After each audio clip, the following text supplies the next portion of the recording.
Hello, my name is Loretta Vale, daughter of the dead man in the casket, sister to the man who stole my legacy, and the ghost they never expected to rise. And tonight, I walked into my father's funeral wearing the very dress they mocked, stitched by my own hands, because they thought I was nothing. They have no idea what's coming. The doors of St. Augustine creaked when I pushed them open. Humid air swept through the aisle, thick with lilies and loss. My black dress clung to me, not glamorous, not tailored for attention, just mine. Every heel strike echoed against the marble like a question. Why are you even here?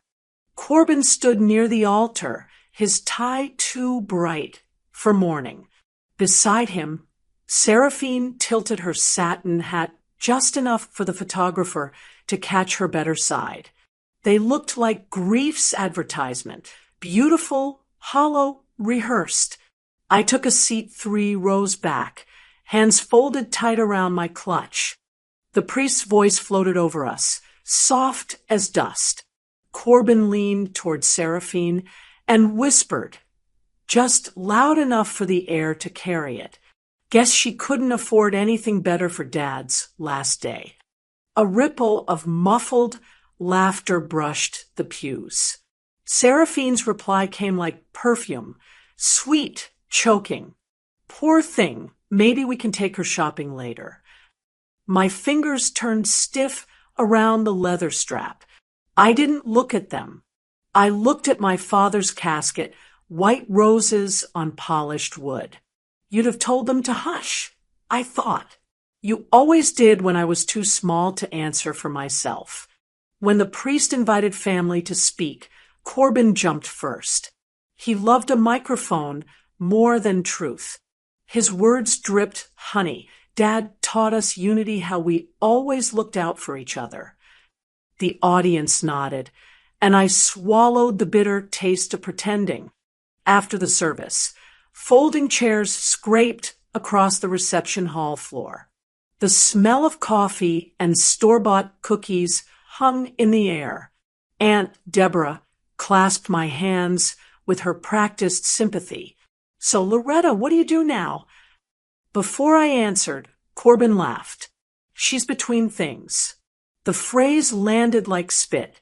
People chuckled politely, not sure why, but unwilling to miss the cue. I smiled, the polite kind that hurts the cheeks. Still standing, I said, no one heard. Seraphine glided over, balancing a plate of finger sandwiches. You've always had such a creative spirit, she said, her tone sugar and acid. Maybe you could manage our kids' art club. You'd be amazing with glue. I nodded once. I'll think about it. My glass trembled. I tightened my grip until the rim cut a small line into my palm. Grief, it seemed, came with an etiquette. Even humiliation had a dress code. The conversation floated on. They spoke of trips, promotions, new houses. I stood in their light, invisible but illuminated just enough for comparison. Seraphine leaned closer, the scent of expensive roses coating my breath. You really should move on, Loretta. Dad's gone. There's nothing left for you here. Her reflection flashed in the silver serving tray beside me, bright, flawless, and empty. But behind her, for a heartbeat, I saw another face. My mother's eyes. Calm.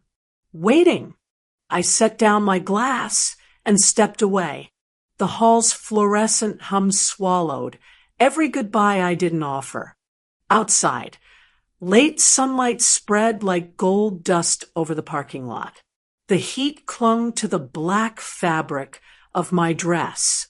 My old Prius waited, loyal and scratched, proof that I could still get somewhere without their approval. I opened the door. The hinge groaned like it remembered every other exit I'd made from their stage. For a moment, I looked back at the stained glass window. My reflection warped in the colors. Small, maybe, but still present. Everyone assumed silence meant surrender. They never understood silence could be strategy. I started the engine. The radio clicked on by accident. Static first, then a voice announcing the traffic downtown. The same streets that led to my other life, the one no one here believed existed. They think this is the end of me. I whispered, my voice steadier than I expected. They have no idea where I've been building. The car pulled away from the church, merging with the hum of the city. In the side mirror, my black dress blurred into the reflection of glass towers rising in the distance, quiet monuments to everything they thought I'd never achieve. The city lights followed me home like ghosts that refused to fade. By the time I reached my building, the sky was bruised violet. My body moved on habit, not thought, the press of the elevator button, the mechanical hum rising with me. When the doors opened, silence greeted me like a loyal pet. I stepped inside my apartment, all glass and clean lines, the view stretching over downtown Austin. Somewhere below, someone laughed. I wondered what it felt like to laugh without calculation. I placed my keys in the ceramic bowl by the door. The sharp sound cracked the stillness, like glass under pressure. The black dress clung to my skin, damp with humidity, stubborn as shame. My feet ached, but I didn't take off the heels until I reached the bedroom. When they hit the floor, the echo sounded final. I ran my hand down the smooth fabric of the dress, tracing each seam I had sewn myself. They called it cheap. I called it mine. The mirror caught me from across the room, my own reflection, too still, too aware. The face looking back was calm, maybe too calm. Grief hadn't left room for tears. It had calcified into something sharper. Everyone talked about father today. I whispered, but I only heard the silence where mother used to be. The mirror blurred, not because I cried, but because memory demanded its space. I saw her hands again, steady, warm, patient, guiding mine across the fabric of my first design. Elegance isn't what they see, she used to say. It's what you feel when no one's watching. Back then, I thought she meant sewing. Now, I know she meant survival. I unzipped the dress, letting it slide from my shoulders. The weight fell away, but not the exhaustion. My body carried the day like armor that had done its job too well. Looking back now, I should have seen it coming the way judgment always sneaks in dressed as kindness. I moved to the desk by the window and flipped open my laptop. The glow lit up the room, sterile and blue. 116 unread emails blinked in the corner. My eyes skimmed until one line froze me. Internal conduct complaint. See Maddox. Corbin. The words were mechanical. Condensed tone, misuse of authority, breach of client trust. They read like a script written by karma. I exhaled through my nose. Steady. This wasn't victory. This was validation, the kind that didn't taste sweet, just necessary. He was still bluffing with borrowed confidence, but the debt was finally maturing. The phone buzzed beside the computer. Unknown number. I hesitated, then answered. This is Loretta. A young voice stumbled through the line. Oh, hi. Sorry to call so late. I'm new in marketing. Are you Ms. Loretta from support? Support. The word rolled around like an inside joke. No one else knew. Something like that. I said. He laughed nervously. I just wanted to say your feedback on the rebrand project. Brilliant. Whoever the founder is, She's lucky to have you on her team. I smiled, though he couldn't see it. She is. When the call ended, the room sank back into quiet. The city hummed through the glass, distant and unreachable. I closed the laptop, the lid snapping shut like a decision. Then I crossed to the small dresser against the far wall. A velvet box waited there. I opened it carefully. Inside lay my mother's sewing scissors, silver worn dull at the edges, handles smooth from her fingers. I took the dress from the bed and laid it across my lap. The fabric whispered against my skin. A few loose threads dangled from the hem. I trimmed them slowly, each snip a heartbeat. The smell of iron from the scissors mixed with the faint scent of perfume that still clung to the dress. They said I wore something cheap. I murmured. But this was the first thing I made after she died. I turned the fabric over, feeling the tiny imperfections only I could notice. I wasn't mourning. I was remembering. Outside, the city flickered. Somewhere, Corbin was probably celebrating the performance he'd given at the funeral, another act in the endless play of control he'd mistaken for love. He always did love an audience. The thought made me tired, not angry, tired of carrying other people's stories about me. I folded the dress carefully, smoothing every crease until it lay perfectly still. Then I placed it in a garment bag and sealed it shut. From the drawer, I took a small label and wrote in ink, "Not for sale." When I set it in the closet, the motion felt ceremonial, like burying something sacred but not dead. I stood there for a moment, fingers on the zipper, heart beating slower than it had all day. The phone chimed again. This time, the tone was low, deliberate, a work notification. I turned back to the desk. One new email glowed on the screen. Termination Protocol Review, Request, Corbin Maddox. I didn't open it. Not yet. The wine on the counter waited, uncorked. I poured a glass and walked toward the window. The skyline shimmered. Steel, light, reflection, my own face faint against the glass. It was strange, watching the city live when everything inside me felt paused. Somewhere between the lights and the quiet, I realized the world was already shifting. Not loud, not fast, but definitely moving.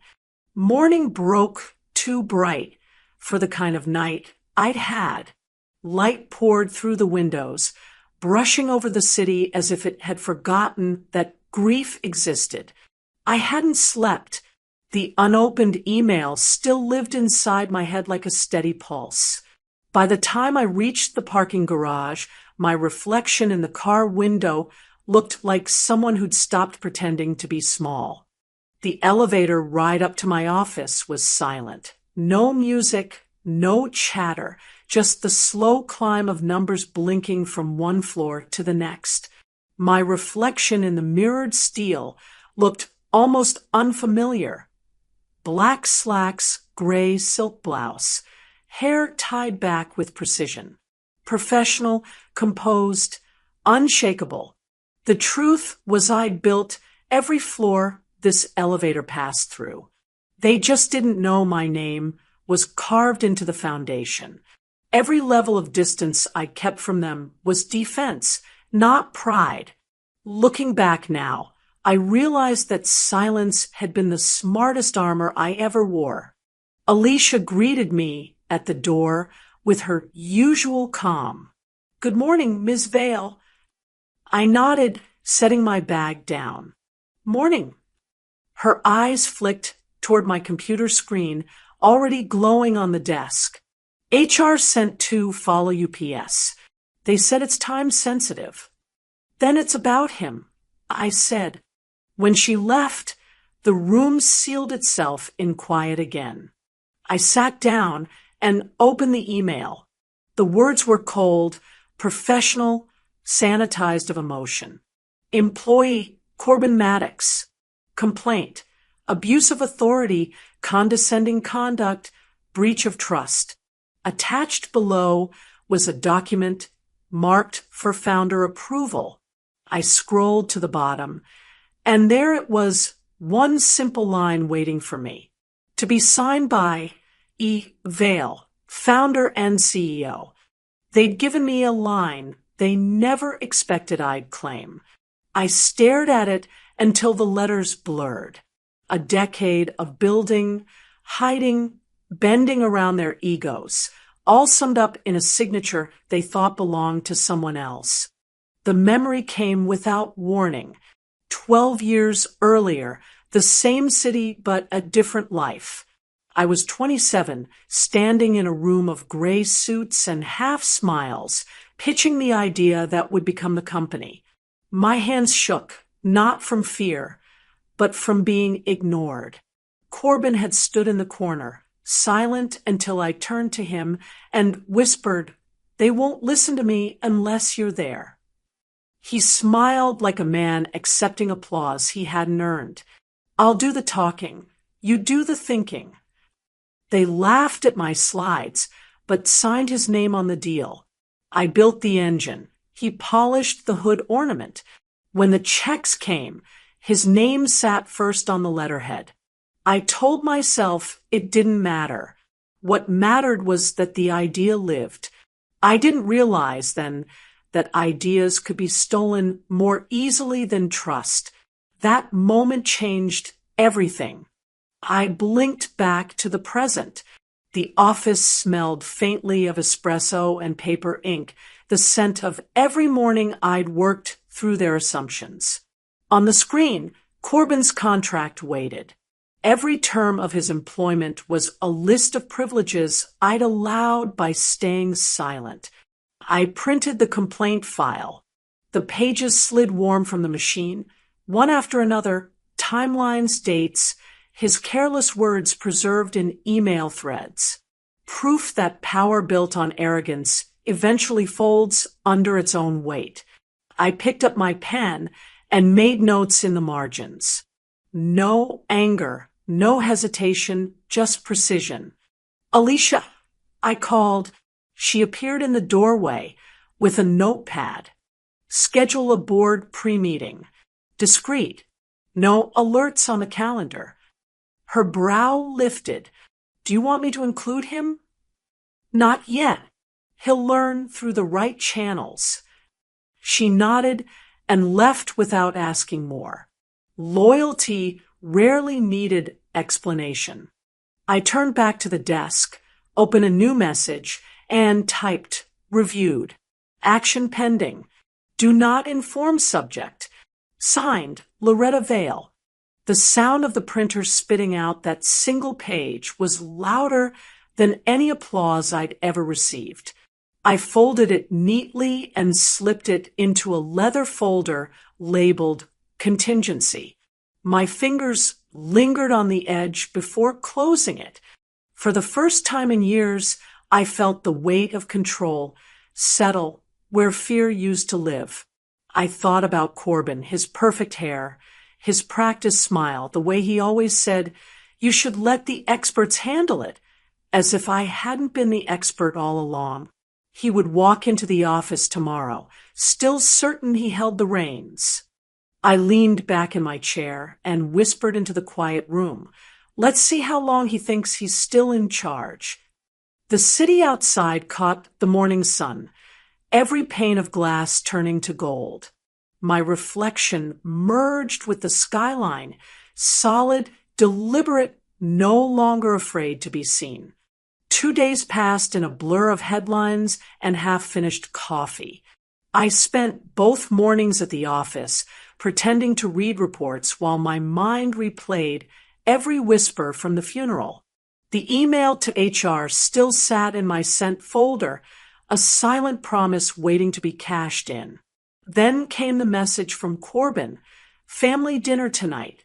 We should talk about next steps after Dad." I stared at it for a long minute. No apology, no question, just the usual command disguised as courtesy. Looking back now, I should have ignored it, but curiosity is a stubborn habit, and pride makes strange companions. When I arrived, the Maddox house glowed like a showroom. White pillars, expensive candles, rosemary from Seraphine's garden burning in a dish, the smell of money and pretense. Corbin opened the door with a politician's smile. "Loretta, you look good. Busy day. Busy enough. Good. Tonight's about family," he said, stepping aside.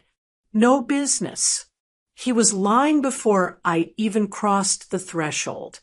Seraphine's voice floated from the kitchen, light as champagne. "We've prepared something small. Casual. Healing, you know." Healing wasn't what they wanted. They wanted compliance, wrapped in napkins and Chardonnay. The dining room shimmered under gold light. A long table covered in dishes too pretty to touch. I sat opposite Corbin. Family friends lined the sides, people who had known us since childhood, back when Dad still pretended we were close. Dinner began with polite noise, forks, laughter, the hollow rhythm of performance. Then the first question came, sharp as a tap on glass. "So Loretta," one of the friends asked, "what's next for you now that your father's gone?" I opened my mouth, but Corbin cut in smoothly. "She's still figuring things out. It's been hard for her, you know, not having much stability."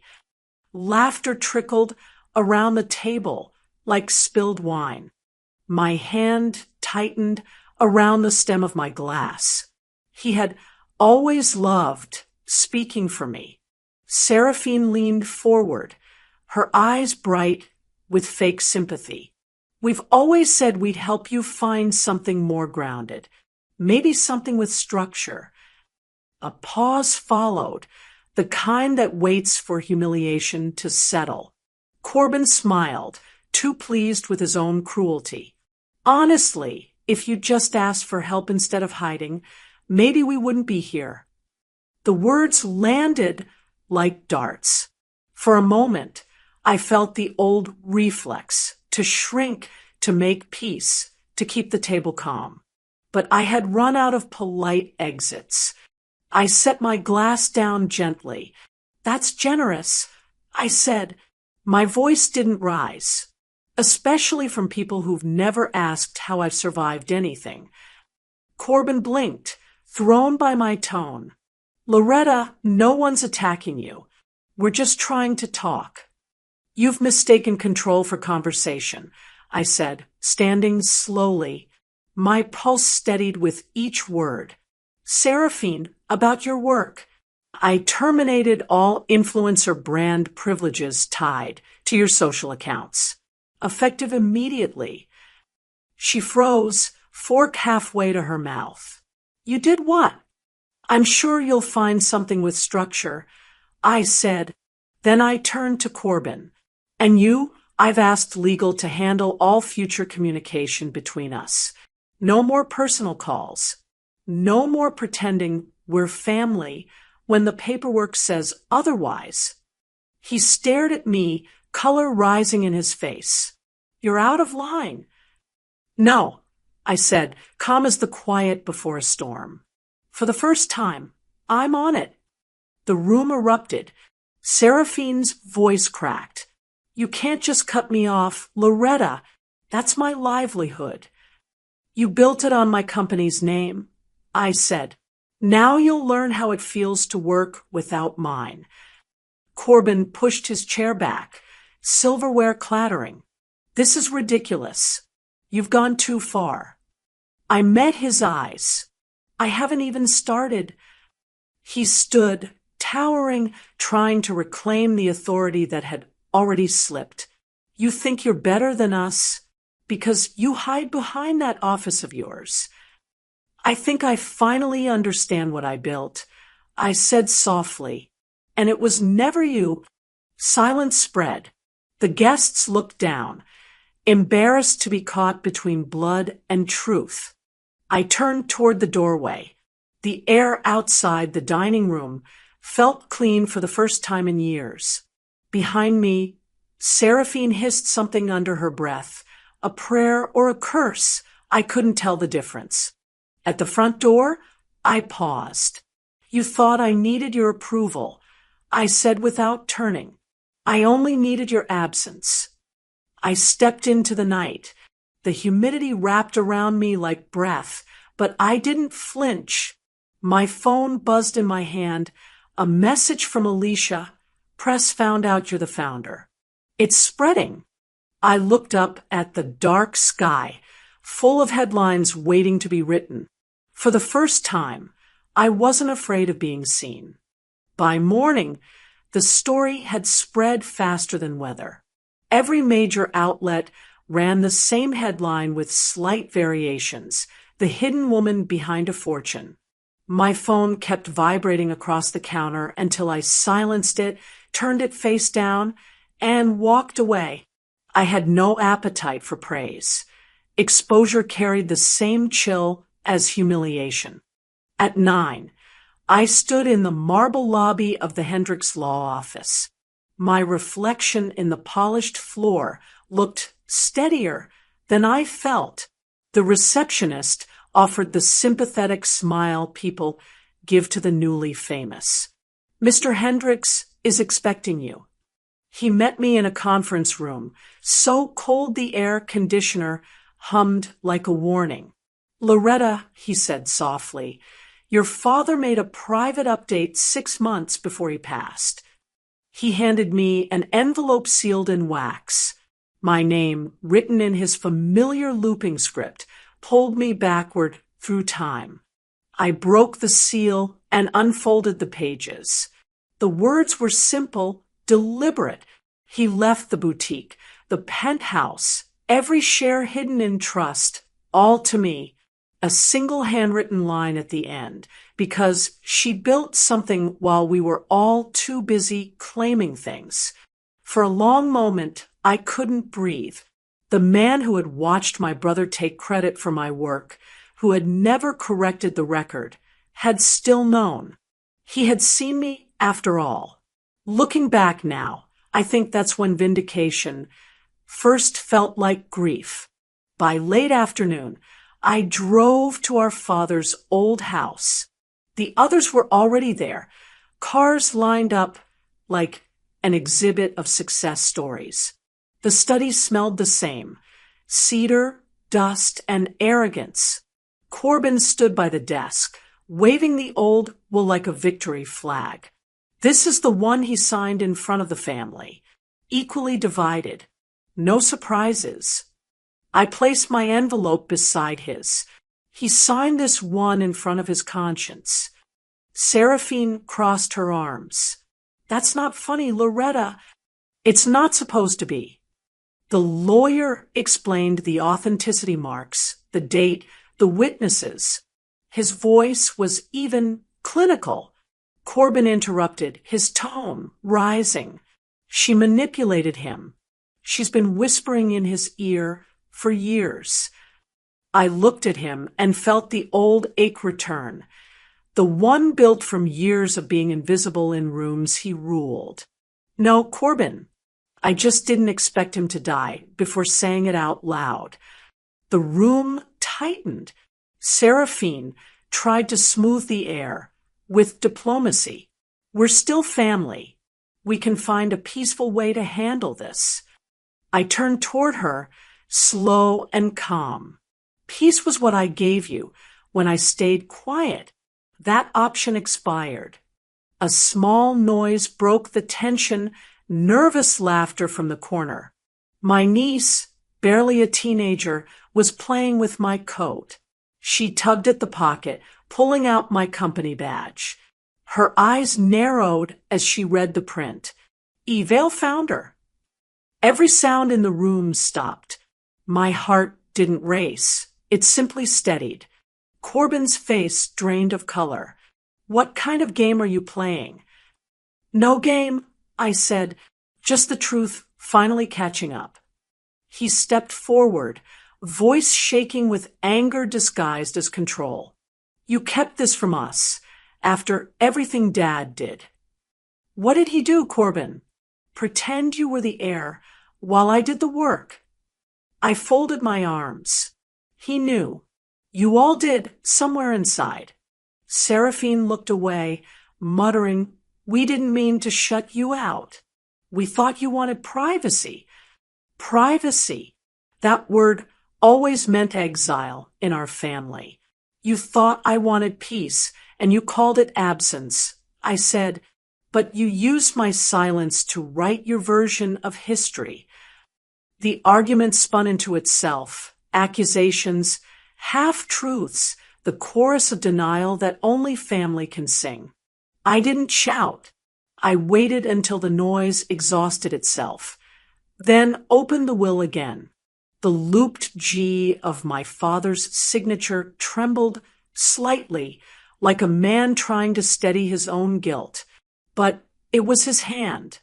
Undeniable.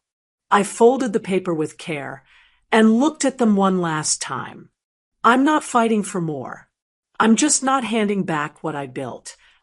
Corbin's voice cracked. You'll regret this, Loretta. Maybe, I said, walking toward the door. But at least the regret will be mine. Outside, the air tasted cleaner than it had in weeks. Clouds broke above the trees, and sunlight brushed my shoulder as I stepped onto the path.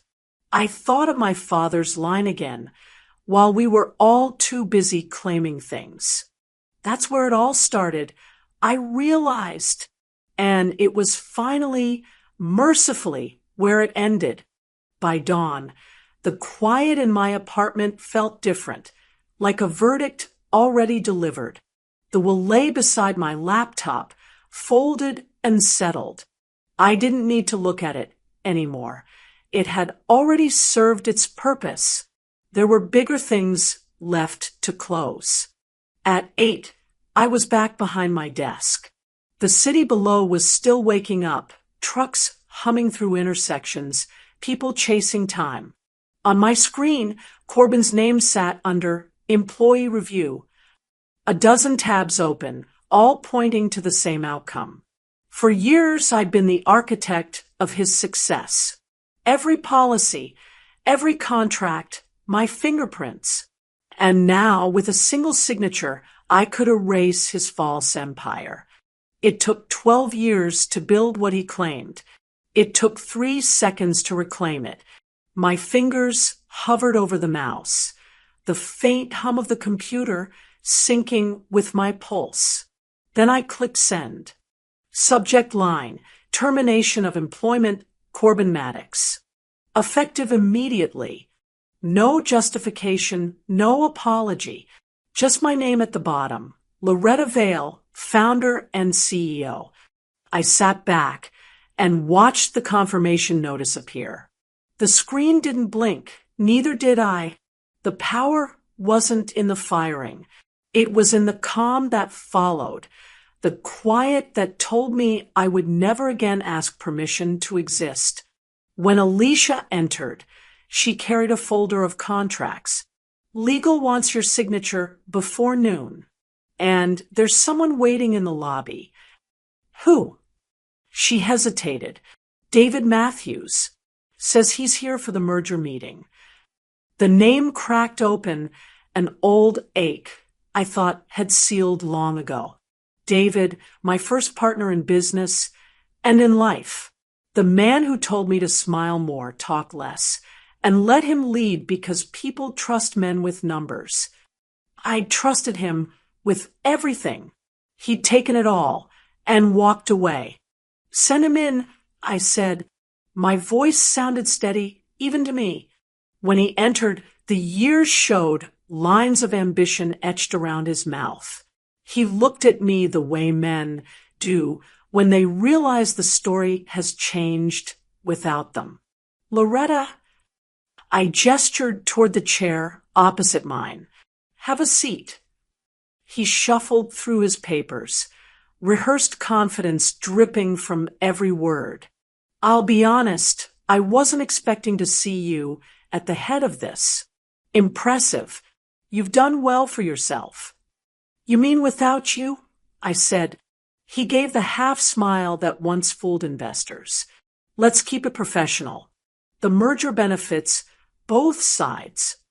I opened the folder on my desk, his proposal neat and hollow. You left me for leverage once. Sold my prototype as your own. I built a company out of what you stole. Does that sound professional enough? He faltered, clearing his throat. That was a long time ago. Long enough for me to learn the difference between partnership and possession. For a moment, he looked at me like he was about to apologize. Then his pride won. Look, we can make this work. You know, I've always respected your talent. Respect had never sounded emptier. I reached for the pen beside me, flipped to the last page, but not his contract. The one from his competitor. I signed it with one steady motion and slid it across the desk. This meeting was a courtesy. I said, the decision was already made. He stared at the signature, realizing what it meant. You went with them? I went with the truth. I said, they didn't need to steal it first. When he left, the air in the room shifted.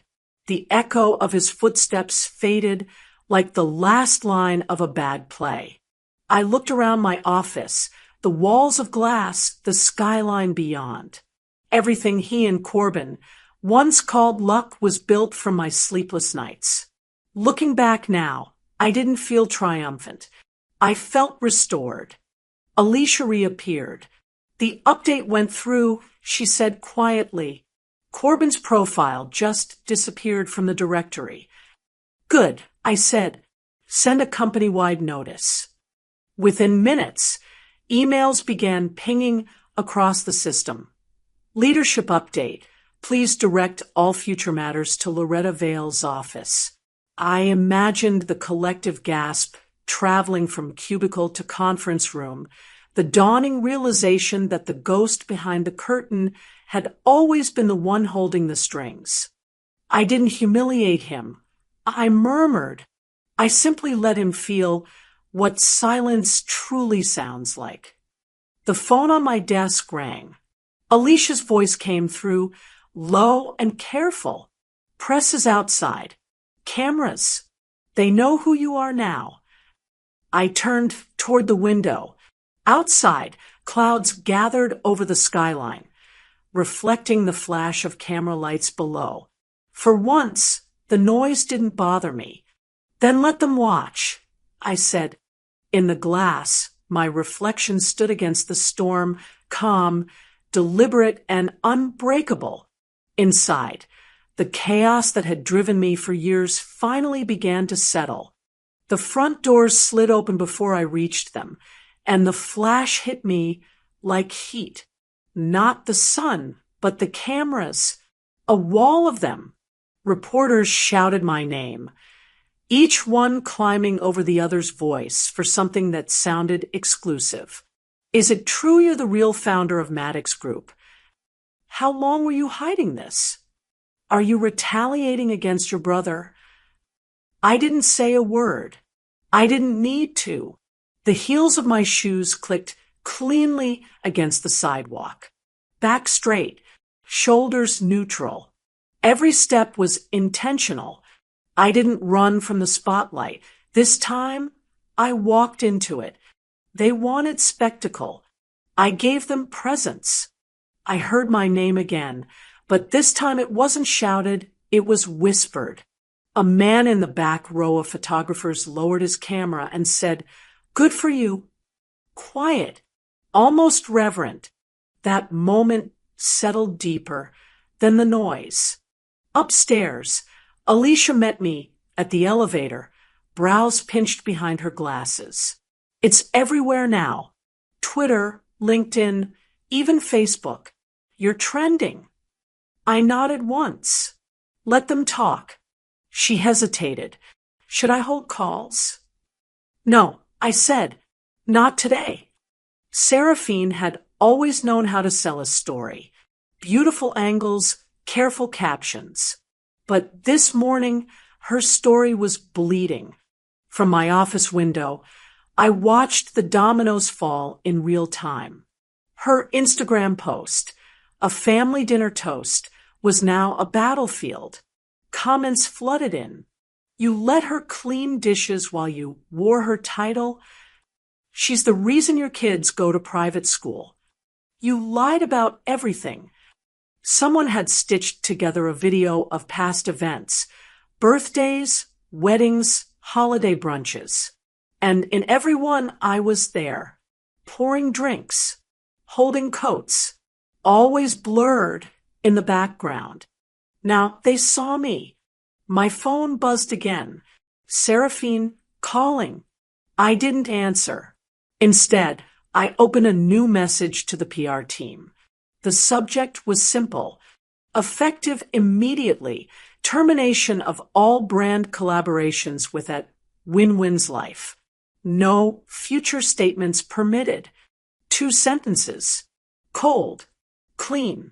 Final. I turned to Alicia. Send this to the entire leadership team. Attach the board's signature. She paused. You want to warn her first? I looked at her. No. Let her feel how a narrative flips when you no longer control it. Looking back now, I realized the silence after that decision was louder than any apology she might have sent. Later that afternoon, my phone buzzed again, this time from Corbin. Corbin, we need to talk. This is going too far. I typed without pause. Me, too far was pretending I didn't exist. We're only now getting honest. He didn't reply. Instead, an unfamiliar number lit up the screen. I answered. Loretta, this is Glenn Bowers. We've never spoken directly, but I've been an investor for 6 years. I froze. Yes, I know who you are. He chuckled. We always suspected someone sharp was behind the curtain. Just wanted to say, congratulations. It's your stage now. My hand trembled just for a second, not from fear, from finally hearing the truth said aloud. I thanked him and hung up, and for the first time, my name didn't feel like something I had to protect. It felt like something I could wear. Then came Seraphine's message. Seraphine, you've destroyed us. I stared at it, typed, then erased, typed again, deleted. Finally, I forwarded the message to legal with a single instruction. Begin proceedings for reputation breach. File under family exemption. She wanted legacy. She got exposure. And at that moment, the Vale family name didn't trend for success or heritage. It trended for secrets unraveling in public, for masks slipping, for truth finally finding its voice. And me, I didn't flinch. I leaned into the storm I created. Morning came sharp and loud, the kind of brightness that feels like judgment.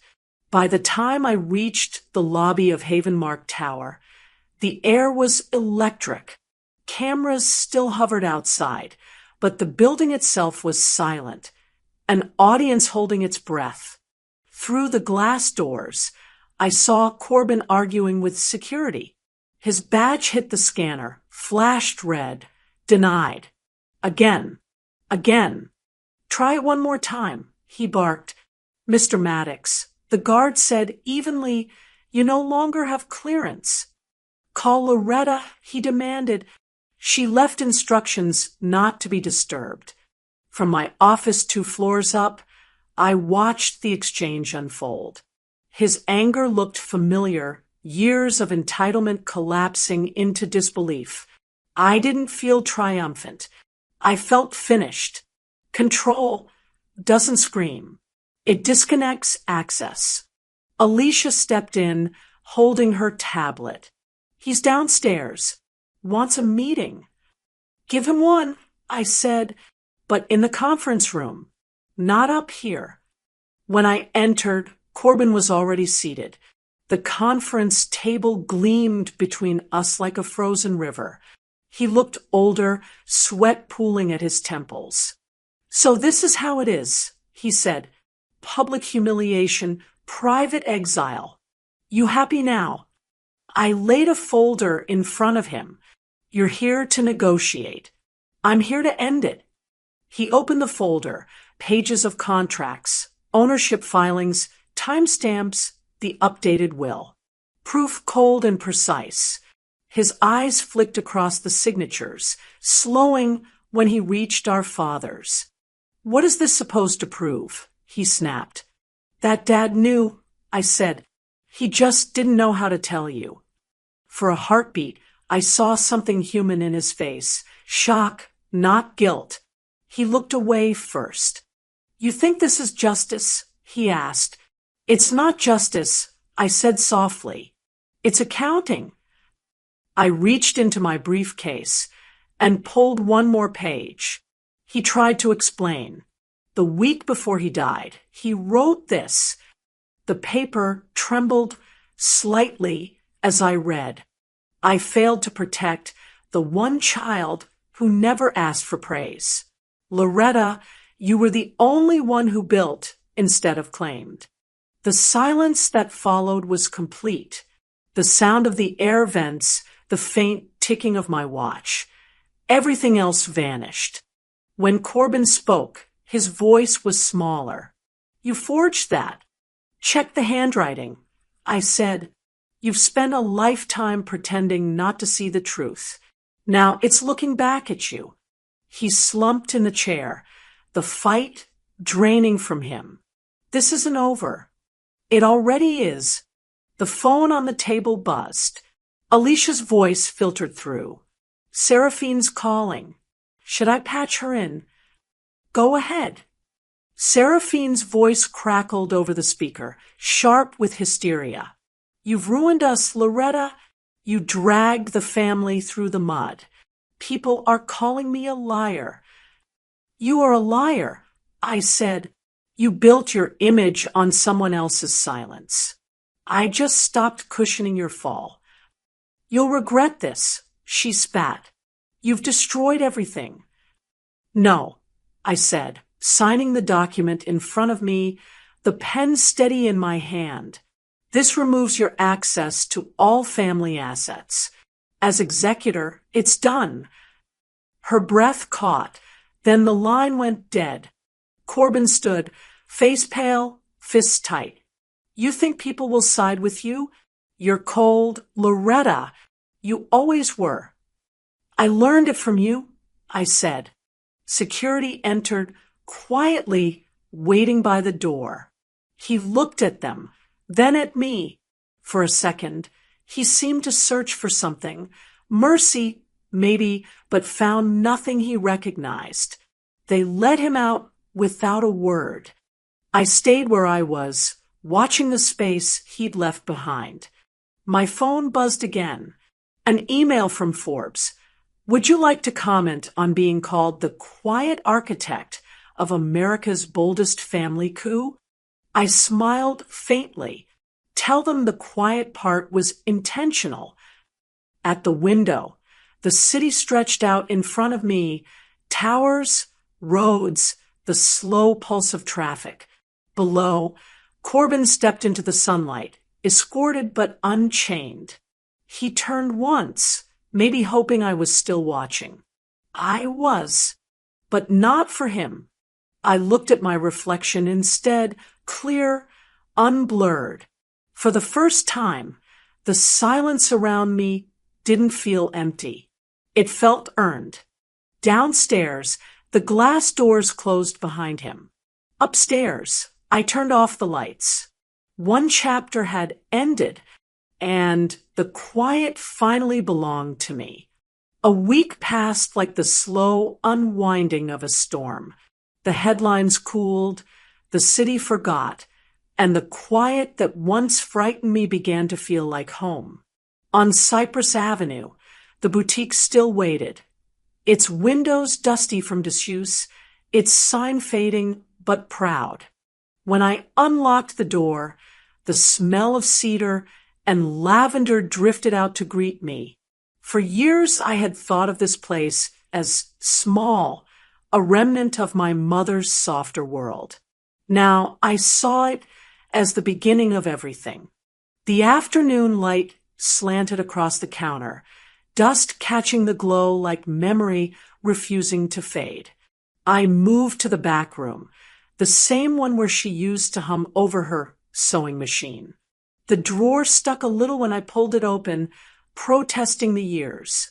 Inside lay a folded sketch, the edges yellowed, the handwriting still careful and strong. LV concept for future. She'll know what to do with it. My chest tightened. Maybe she had known all along. Maybe every stitch, every whispered word about Grace was a way of building me while I thought I was building an empire. Looking back now, I realize she trusted me with more than fabric. She trusted me with vision. A bell above the door jingled. I turned to see a young woman step inside, clutching her purse as if entering sacred ground. "I wasn't sure you were open," she said, voice hesitant. "I am," I answered, smiling. "Come in." She moved slowly between the racks, fingertips brushing the sleeves as though testing texture and courage at the same time. Finally, she held up a blazer, simple, elegant. "Do you think this says I'm ready?" I walked over, straightening the shoulder seam, smoothing the lapel. "It says you already are." Her eyes filled with something I recognized, the fragile hope of someone trying to become visible in her own life. My mother once looked at me the same way, adjusting my collar before my first interview. "You don't need their approval, Loretta," she had said. "You just need to stand still long enough for them to see you." When the woman left, the bell chimed again, and the boutique fell silent except for the faint hum of the old refrigerator in back. I stayed a while, running my hand over the countertop, where my mother had marked prices in pencil. Some of the faint numbers were still there. That's where it all started. By evening, I was home. The apartment looked cleaner than it ever had, stripped of flowers and pity gifts. On the table, my phone blinked with 3 unread messages. The first was from Corbin. "Maybe we could talk someday." No apology, just a placeholder for guilt he didn't yet understand. The second, from Seraphine. "You win." 2 words, brittle and bitter, like glass cracking under pressure. The third, from my niece. "I hope I'm more like you than them." I read that one twice before typing back. "Keep building. The rest will make sense later." The send button felt lighter than forgiveness. Outside, the city exhaled its evening breath. I poured a glass of wine and walked to the window. The skyline shimmered, but I wasn't watching for movement this time. I was simply standing still, existing. On the counter sat a leather folder. I opened it carefully. Inside were 2 pieces of paper, the letter from my father, edges softened from rereading, and my mother's sketch. I slid them together under the label I had written earlier that morning, Personal Legacy. There would be no fireworks, no more articles, no more statements. Just the hum of a life rebuilt, one quiet decision at a time. I switched off my phone. The apartment darkened, except for the city glow pressing faintly against the windows. For a long moment, I listened to the silence, to my heartbeat, to the sound of peace finally sounding like itself. "They'll never say they're sorry," I said aloud, "and I no longer need them to." At the boutique, the last light of sunset caught the glass, reflecting my silhouette across the display. Alone, yes, but entirely myself. And for the first time, The reflection didn't need explaining. Some wounds don't close with apologies. Some victories don't come with applause. But when you stop asking for permission to exist, you don't just win. You own the silence that once erased you. What would you have done if your family tried to write you out of your own story? Tell me in the comments. And don't forget to subscribe for more stories that cut deep and heal louder.